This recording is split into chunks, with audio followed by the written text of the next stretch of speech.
La colección de vestidos de novia que Badgley Mischka presentó el 23 de abril de 2025 en la Barcelona Bridal Fashion Week lleva por nombre Capítulo 0.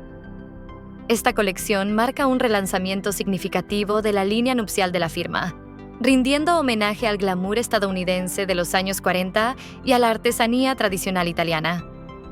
Compuesta por 18 piezas, Capítulo 0 destaca por su elegancia atemporal y detalles meticulosos.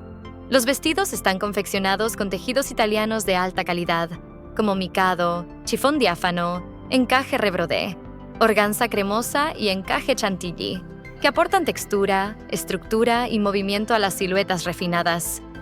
La colección incorpora elementos románticos y contemporáneos, como bordados hechos a mano, aplicaciones de cristal y lazos de cristal en 3 dimensiones, que añaden un toque audaz y poético a cada diseño. Además, se observan tendencias como cortes al bies en satén y seda faille, superposiciones de tul desmontables y detalles inspirados en el Art Deco, ofreciendo versatilidad y un equilibrio entre la elegancia clásica y la modernidad. Capítulo 0 reafirma la posición de Badgley Mischka en la escena internacional de la moda nupcial, ofreciendo a las novias diseños que celebran el amor con arte, lujo y una belleza duradera.